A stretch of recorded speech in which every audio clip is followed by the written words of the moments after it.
आज ये महत्वपूर्ण और बहुत ही पवित्र मंच सजाया गया है।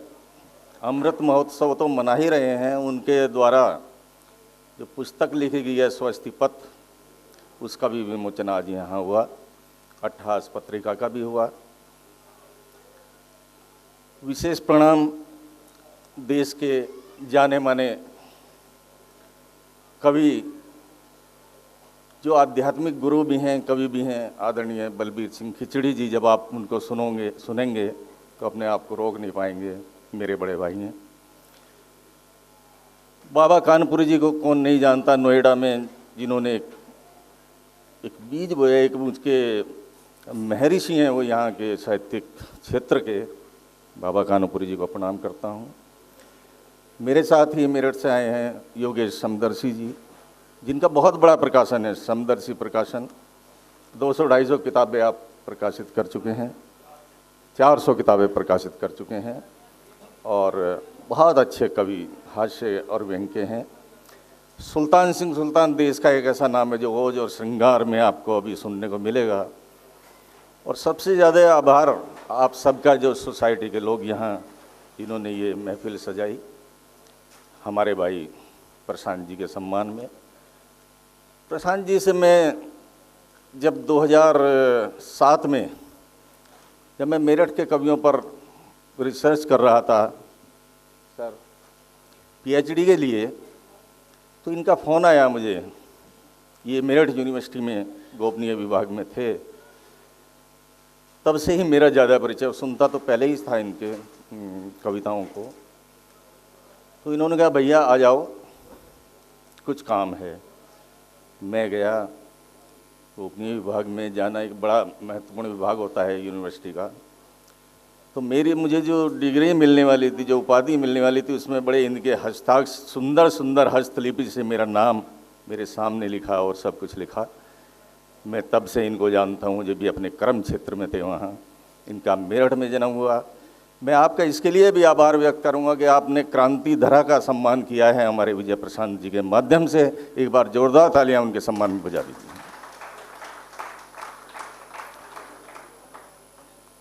संचालिका डॉक्टर पुष्पा जोशी जी बहुत अच्छा संचालन कर रही हैं, उनका भी आभार। मैं 4 पंक्तियाँ इनके लिए, जो मेरी नहीं है लेकिन इन पर बिल्कुल सटीक बैठती हैं, कविता के क्रम में मैं अपनी सुनाऊंगा। कि व्यक्ति साधारण कभी चर्चित नहीं होता। आदरणीय डॉक्टर साहब, व्यक्ति साधारण कभी चर्चित नहीं होता, सुगमता से ज्ञान भी संचित नहीं होता, और जो निभाता है सदा कर्तव्य को अपने, व्यक्ति वो अधिकार से वंचित नहीं होता। व्यक्ति वो अधिकार से वंचित नहीं होता। आज 75 साल पूरे होने पर हम उनका सम्मान कर रहे हैं। ऐसे विजय प्रशांत जी को मेरी बहुत बहुत शुभकामनाएं, सपरिवार, उनके परिवार सहित।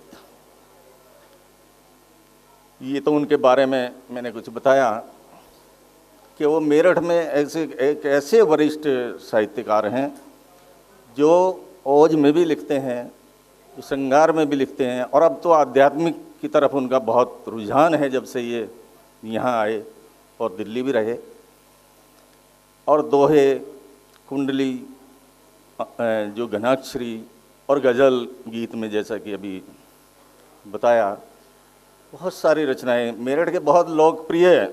और सबसे बड़ा कि कवि तो कितना ही बड़ा हो जाए, लेकिन एक इंसान, जो मिलनसार इंसान होता है, उसकी एक छवि है, और वो हमारे विजय प्रशांत जी हैं। मैं बहुत उन्हें बधाई देता हूँ। और चूँकि समय कम लगे, इसलिए मैंने अनुरोध किया था संचालिका जी से कि मैं अपना कविता का क्रम अभी पूरा कर दूंगा, दोबारा मुझको बुलाने की आवश्यकता नहीं है। जो हमारे और मित्र हैं वो सुनेंगे। तो मैं 2 मुक्तक और 1 गज़ल पेश करूँगा। दोस्तों, एक मुक्तक मैं अपने वरिष्ठ लोगों के लिए, बुजुर्ग लोगों के लिए कहना चाहता हूँ कि जब हम अखबार में पढ़ते हैं कि हम अपने बच्चों को पढ़ा रहे हैं, लिखा रहे हैं, उन पे अपना सब कुछ खर्च करके बच्चों को पढ़ाते हैं, केवल एक उम्मीद होती है कि जब हमें इनकी ज़रूरत होगी तो हमारा ये सहारा बनेंगे। लेकिन होता क्या है, नए युग का प्रभाव या समय का कहिएगा, अंत में वो बुजुर्ग पति पत्नी अकेले रह जाते हैं। और किसी के 4 भी हैं, 3 भी हैं, तो कोई बम्बई है, तो कोई बेंगलोर है, तो कोई विदेश में भी है। अंतिम समय में उसे कोई सहारा नहीं मिलता। तो मैं ये कभी कभी सोचता हूँ कि मैंने क्यों पढ़ाया। विरोधाभास है, लेकिन ये मुक्तक के माध्यम से आप तक बात पहुँचा रहा हूँ, सुनिएगा। बच्चों को पढ़ाने की सजा काट रहा हूँ। एक मन में है बात जो कवि कह सकता है। बच्चों को पढ़ाने की सजा काट रहा हूँ, मैं गांव से आने की सजा काट रहा हूँ, मैं गांव से आने की सजा काट रहा हूँ। इतने बड़े मकान में बीमार अकेला,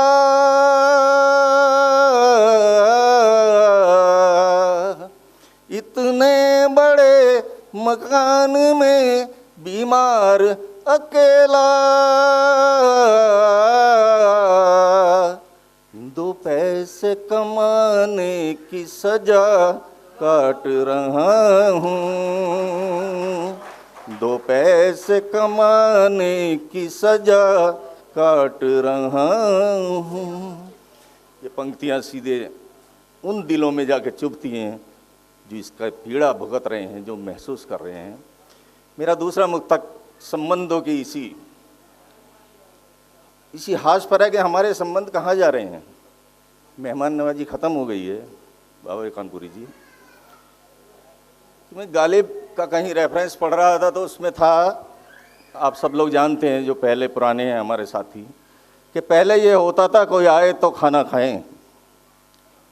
सर, पहले ये होता था कोई आए तो खाना खाएं, और अब ये आलम है कम वक्त जाए तो। ये स्थिति है, समय बदल गया है, मेहमान नवाजी बदल गई है। एक मुक्तक सुन लीजिएगा, 4 पंक्तियां। रिश्तों में वो पहली सी मोहब्बत नहीं रही। अब कहीं से कहीं तक देख लीजिए, गांव से शहर तक, महानगर तक। रिश्तों में वो पहली सी मोहब्बत नहीं रही, मेहमान नवाजी की भी आदत नहीं रही, मेहमान नवाजी की भी आदत नहीं रही। लौटा दिया था एक दिन घर से फकीर को,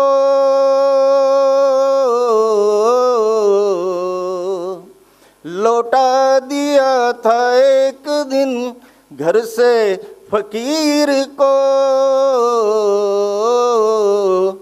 उस दिन से किसी चीज में बरकत नहीं रही,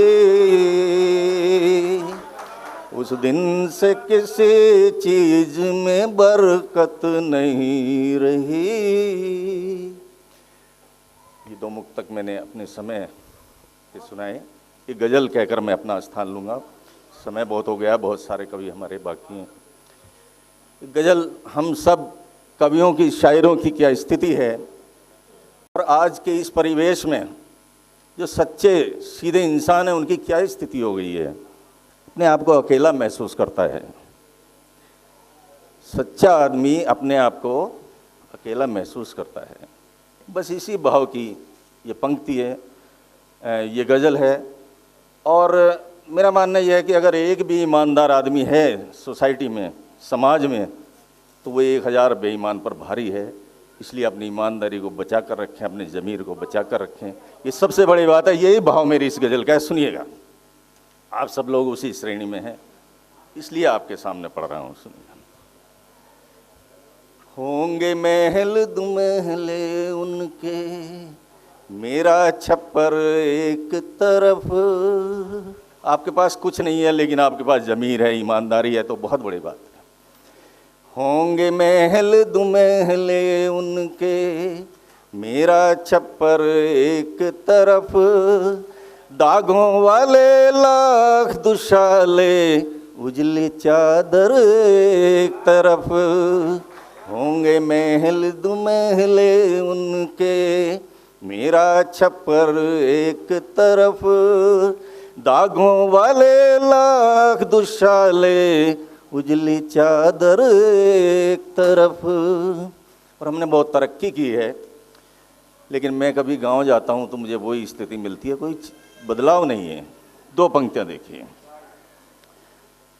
ऊंचे लोगों को कपड़ों पर अब पैबंद नहीं भाते, ऊंचे लोगों को कपड़ों पर अब पैबंद नहीं भाते,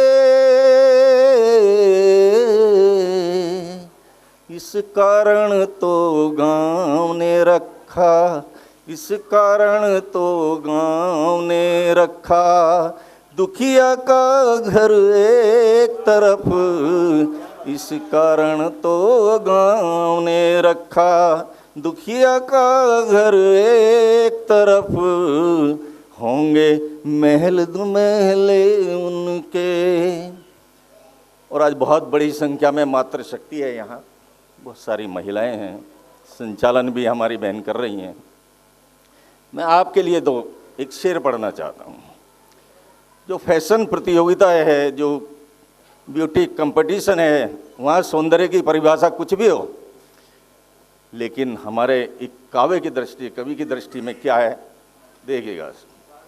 ट्रू इंडिया वाले यहाँ बैठे हैं, ओम प्रकाश जी, उनको भी बधाई कि उन्होंने 28 का यहाँ वो किया। देखिएगा। दुल्हन एक गरीब के घर में आई तो सब यूं बोले, दुल्हन एक गरीब के घर में आई तो सब यूं बोले,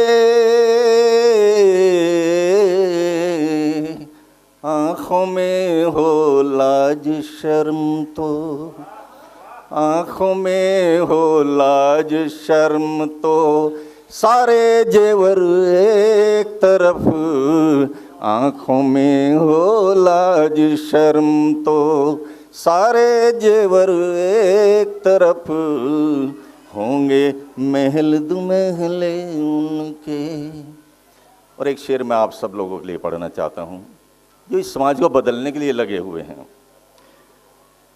नेता हों, अभिनेता हों, कोई मंत्री संतरी, वो तो सब देश को पीछे ले जाने में लगे रहे हैं, लेकिन आप जैसे, हम जैसे लोग, कुछ लोग, चंद लोग जो इस समाज को अच्छी जगह ले जाना चाहते हैं, उनके लिए एक शेर पढ़ रहा हूँ, सुनिएगा सर। जिस पागल पर सारे रास्ते हंसते थे चलने वाले, जिस पागल पर सारे रास्ते हंसते थे चलने वाले, उस पागल ने ही रखे हैं, उस पागल ने ही रखे हैं, कंकड़ पत्थर एक तरफ, उस पागल ने ही रखे हैं, कंकड़ पत्थर एक तरफ। होंगे महल दुमहले उनके। और आखिरी शेर पढ़ के अपना स्थान लूँगा। तकलीफ़ आपकी हमारी सबकी एक ही है। आज सबसे ज़्यादा लोग किस वजह मारे जा रहे हैं? सबसे बड़ी समस्या क्या है? धर्म और जातियों की समस्या।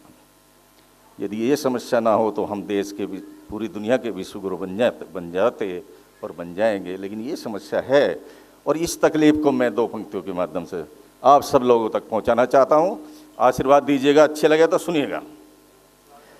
दोनों में संघर्ष छिड़ा है, हश्र न जाने क्या होगा।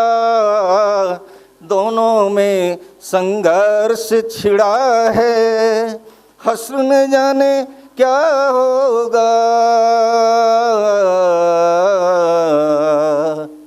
एक तरफ हैं सारे मजहब, एक तरफ हैं सारे मजहब, श्वेत कबूतर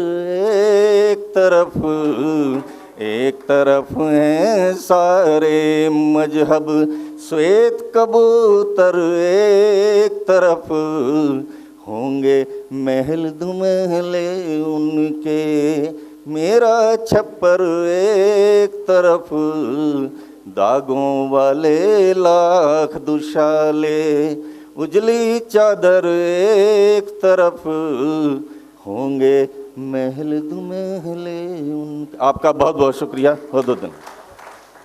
अगर आप ये वीडियो YouTube पर देख रहे हैं तो हमारे चैनल को सब्सक्राइब करें और बेल आइकन को दबाना ना भूलें। अगर आप Facebook पर ये वीडियो देख रहे हैं तो हमारे पेज को लाइक करें।